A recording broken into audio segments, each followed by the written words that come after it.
शाही शिविर भव्य और अडिग खड़ा था। अयोध्या के ध्वज गर्म हवा में लहरा रहे थे। उनकी सुनहरी प्रतीक मुद्राएं भोर की पहली रोशनी में चमक रही थीं। योद्धा, ऋषि और मंत्री गंभीर मौन में खड़े थे। उनकी दृष्टि कभी राम पर टिकती, जो अपने सिंहासन पर विराजमान थे, और कभी उन दो युवा योद्धाओं पर, लव और कुश। उनके हाव भाव में विरोध की झलक थी, फिर भी हवा में एक अनकही पहचान महसूस हो रही थी। एक ऐसा बंधन जो शब्दों से परे था किंतु अटल था। राम शाही गरिमा के साथ बैठे थे। उनकी उंगलियां हल्के से अपने स्वर्ण सिंहासन के बाजुओं पर टिकी थीं।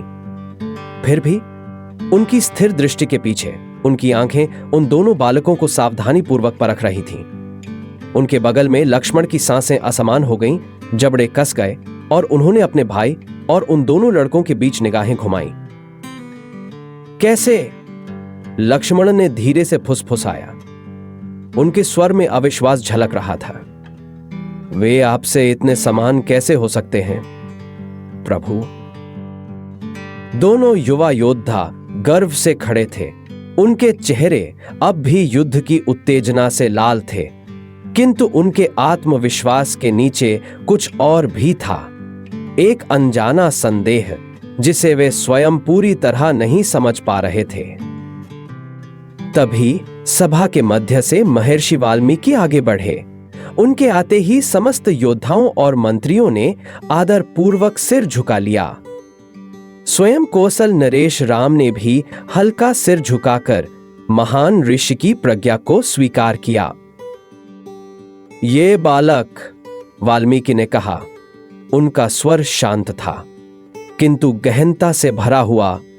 साधारण योद्धा नहीं है प्रभु, ये आपके ही रक्त के वाहक हैं, आपके पुत्र।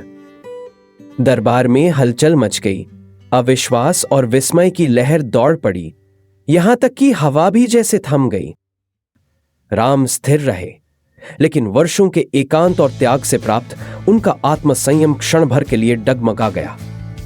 उनके हाथ सिंहासन के बाजुओं को कसकर पकड़ने लगे और उनकी आंखों में वह भावना झलक उठी जिसे उन्होंने वर्षों से स्वीकारने का साहस नहीं किया था।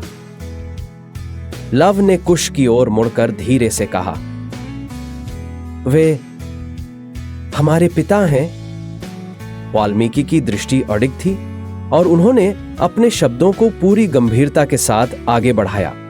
उन्होंने तुम्हारी कथा गाई है राम, रामायण की महागाथा, और फिर भी उन्हें यह ज्ञात नहीं था कि यह कथा उन्हीं की है। शाही शिविर के पवित्र प्रांगण को विशेष रूप से तैयार किया गया था। केंद्र में एक मंच स्थापित था, जिसकी उपस्थिति ही श्रद्धा उत्पन्न कर रही थी। ऋषि, योद्धा और राजा के दरबारी इस महत्वपूर्ण क्षण के साक्षी बनने के लिए एकत्रित हुए थे। लव और कुश सभा के समक्ष सीधे खड़े थे। उनके हाथों में वीणाएं थीं। उनके चेहरे गंभीर थे, किंतु उनकी आंखों में उद्देश्य की स्पष्टता थी।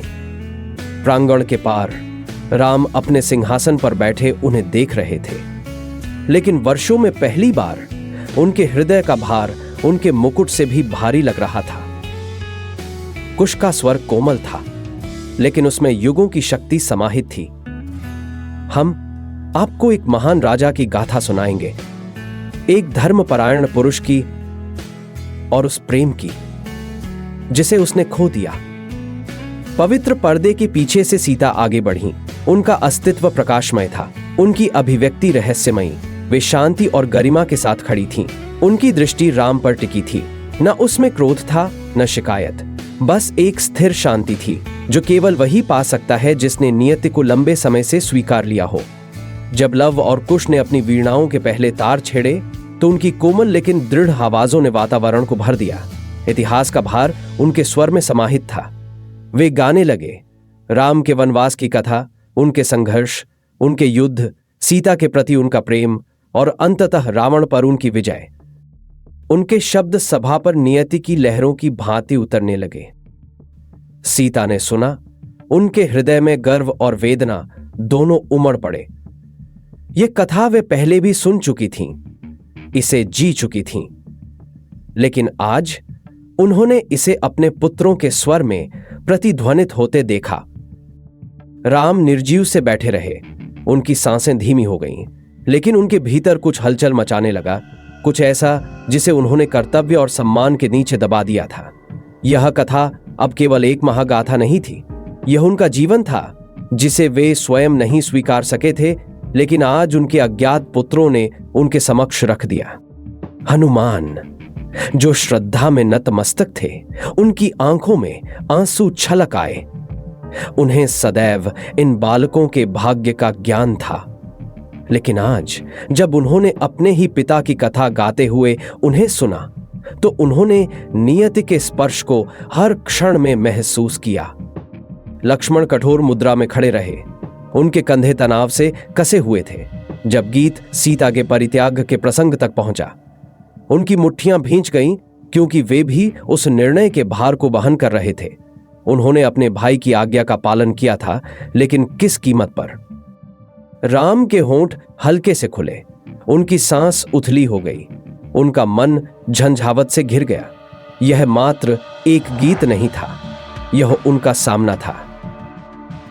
जब लव और कुश ने अपनी कथा समाप्त की, तो सभा पर गहरी निस्तब्धता छा गई। कोई भी हिलने की हिम्मत नहीं कर पाया। उनके चेहरे उस सत्य के भार से झुके हुए थे जिसे वे अभी अभी जान चुके थे। राम का सिर हल्का झुका, उनकी अभिव्यक्ति पढ़ना कठिन था, लेकिन उनकी आंखें अव्यक्त भावनाओं से द्रवित हो रही थीं।